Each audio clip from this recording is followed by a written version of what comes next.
American colonists refused to sign their new Constitution. They feared the unchecked power of the federal government. 10 amendments were added to ensure the rights of the people of the new American Republic. These were considered to be essential and basic rights. The Second Amendment provides that a well-regulated militia, being necessary to the security of a free state, the right of the people to keep and bear arms shall not be infringed. That fundamental constitutional right is now under attack by the news media.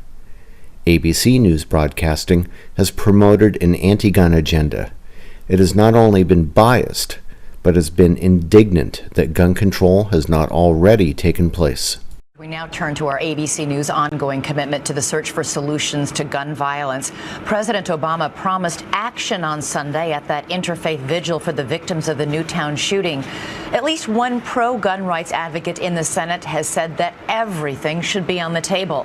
ABC's Pierre Thomas has the latest on the call to action. It may have taken a tragedy of the Sandy Hook magnitude to thrust the gun debate back into the national spotlight, but with President Obama's promise to take action today, it seems that real change could be on the horizon. But what will Washington do, and how quickly?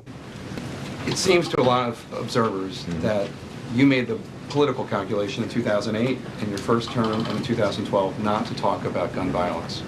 You had your position on renewing the ban on semi-automatic rifles that then Senator Biden put into place, but you didn't do much about it.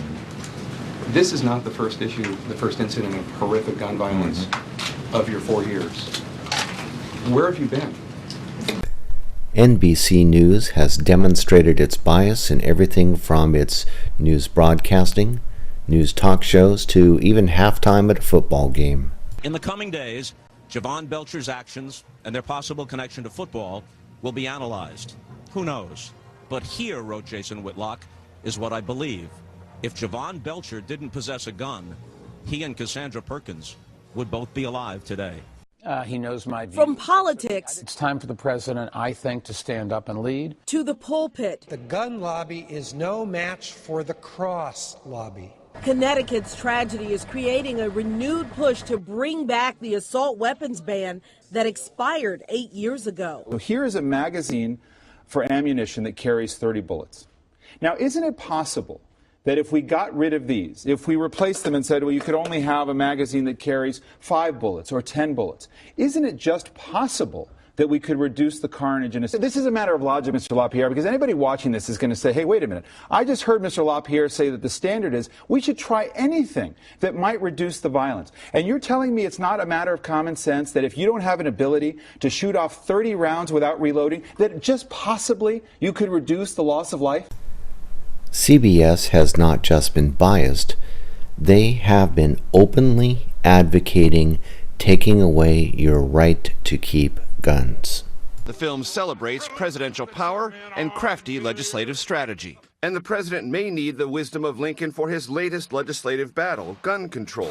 I don't understand why people who did not have the political will to go forward don't simply acknowledge it and say, I've come around, as some have, including the president. No, the president did not do all that he could, and you know it, and I think I suspect he knows it. But the more important thing is it now time to stand up to the NRA and to say to them, as Mayor Bloomberg has said, you are full of, we have the courage to take him on that. Let's bring in Chief Washington correspondent, host of Face the Nation, Bob Schieffer. Bob, good morning.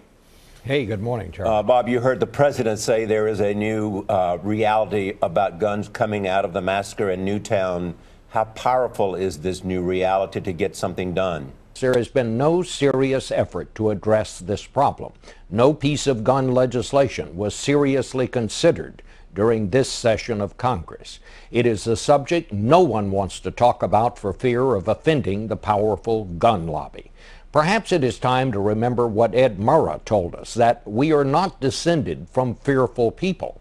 Our forefathers had the courage to tell the most powerful country of their day, you have gone too far. We can tolerate this no more. The shocking irony of Bob Schieffer's statement is that what the American colonists did not fear to do was to stand up to the British when 700 regular soldiers attempted to confiscate their guns. The colonists lived through attempts at gun confiscation. They knew that their very right to exist as a free people depended upon their right to bear arms. This lesson was so important to them that they enshrined it as a fundamental right in the Second Amendment. 230 years after the battles of Lexington and Concord, the modern media now advocates just the opposite. What the media tells you is that you should ignore the lessons of history. They tell you that you should not fear giving up your guns to the government. They tell you that the Second Amendment should go away. Will you give up your hard-fought-for right to bear arms? Will you give up your constitutional rights just because the liberals in the news media tell you to do so?